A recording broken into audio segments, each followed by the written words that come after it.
Changes too much. Probably just continue to up my communication. But I think always a smart play. The drama surrounding the Indiana Fever's heartbreaking 81-80 loss to the Dallas Wings wasn't just about a game slipping away in the final seconds. It was a perfect storm of injuries, improvisation, officiating controversy, and split second coaching decisions that left one of the WNBA's most competitive rosters visibly seething. On paper, it was a winnable matchup. Dallas had been languishing near the bottom of the standings, far more focused on the draft lottery than postseason battles, while Indiana was in the thick of a playoff race. But the Fever entered the night without a single one of their three primary ball handlers. Caitlin Clark still sidelined since July with a groin injury, and Sydney Colson and Aari McDonald both lost for the season in the same game against Phoenix just days earlier.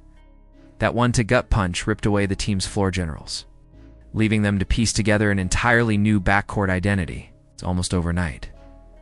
The impact of those absences was immediate and brutal. Without a true point guard, every possession became a grind. The Wings' defensive pressure swarmed the Fever, exploiting their lack of ball-handling depth, forcing 17 turnovers that were converted into a staggering 27 Dallas points. More than a quarter of their offense gifted to them before Indiana could even get into a set.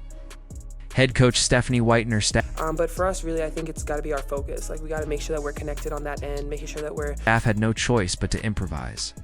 They brought in veteran Odyssey Sims on a hardship contract, but with just one day to absorb the playbook.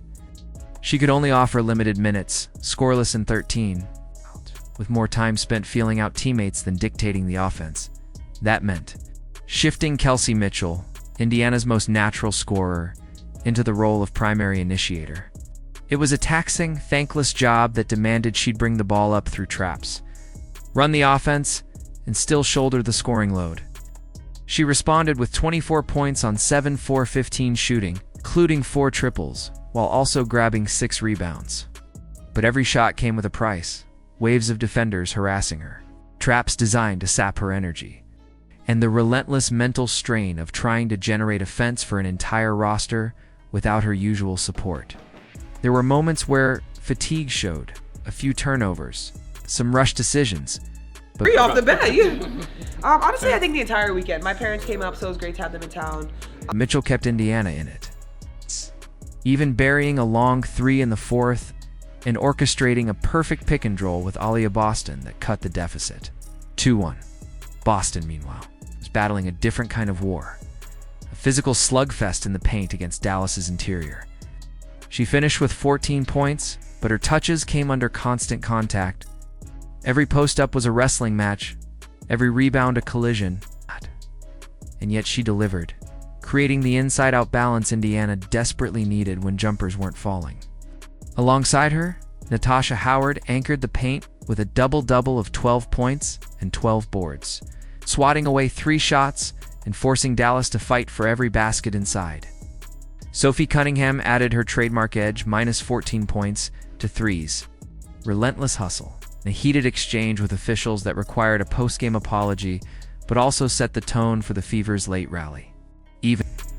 I'm Aliyah Boston, and welcome to my home of St. Thomas, Virgin Islands. And Chloe Bibby, in just 12 minutes, made herself indispensable by hitting all 3 of her attempts from deep, each one a dagger that stopped Dallas runs cold. Their collective effort produced an improbable surge, a 25-4 fourth-quarter run that erased what had been a 17-point hole. The fieldhouse was roaring. Dallas looked rattled. The Fever were one possession away from turning a battered lineup into a signature win. Then in the closing seconds, it unraveled. With 11.7 seconds left, Indiana rebounded a Dallas miss. While trailing by 1, White had 1 timeout left.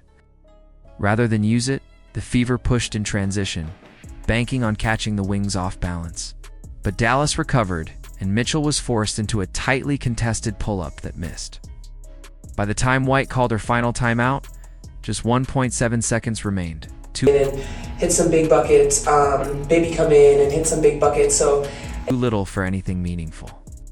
After the game, she admitted she should have called it earlier. It's a rare and candid concession from a coach in such a high-stakes situation. But the timeout wasn't the only source of frustration. officiating loomed over the night like a shadow. The most glaring moment came when Boston, fighting for position, had her arm clamped by a Dallas defender. Instead of an offensive foul or a hold against Dallas, the whistle went against Boston.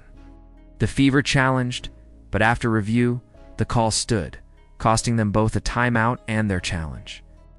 Even the broadcast crew expressed disbelief, with Rebecca Lobos saying she expected it to be overturned. Then came a flagrant foul called on Cunningham for a closeout on Paige Buchers. This after Buchers herself had earlier committed a similar landing space foul that was upgraded. Moments later, Mitchell took almost identical contact on a jumper and got nothing. And for Indiana, it wasn't just bad luck, it was the kind of inconsistency that changes games. White didn't mince. But I mean, for us, really, our focus, just making sure, and I think, and that's what we talked about in the back, is just make sure that when we come in for the words post-game, calling out what she saw as a double standard. Mitchell held or chucked on every freaking possession without calls. Boston, the worst officiated post player in the league. Her frustration mirrored the team's body language, Cunningham visibly cursing after one whistle. Boston stepping in to defend her coach during a tense exchange with officials. And even Clark, still injured, clapping sarcastically to Ward. A ref at the buzzer, Boston's own post-game comment, "We need better focus," carried a layered meaning. On the surface, it was about Indiana's need to control what they can. Beneath that, it was a subtle acknowledgement that external chaos, from injuries to officiating, had thrown them off rhythm. It was equal parts self-accountability and a pointed reminder of what they were up against. 12 shot attempts, 11, 9, 9, 8, 7, 6. The loss stung more because of what it meant in the standings. Instead of padding their playoff position, Indiana slipped to 6th, tightening the race with only a handful of games left. Critics called for White's job, but that ignores the resilience she's coaxed from a roster gutted by injuries. This team has fought its way into contention when others in their situation might have collapsed entirely. Still, moments like this linger. The Fever proved they could rally from the brink against a physical opponent, but late-game execution lapses, and controversial officiating wiped it away. Whether this becomes a galvanizing turning point or a missed opportunity that haunts them will depend on what they do next. With Clark's return still weeks away, every possession, every whistle, and every decision matters even more. And as Boston's glare at the final buzzer made clear, this loss wasn't just about 1 point. It was about a night where they gave everything, out, only to have the game pulled from their grasp. So what do you think? Should White have called that timeout earlier? And do these officiating moments point to a deeper bias, or just one rough night? Let us know in the comments. And if you're following every twist of this Fever season, make sure to like, subscribe, and turn on notifications so you never miss the next chapter in this playoff fight.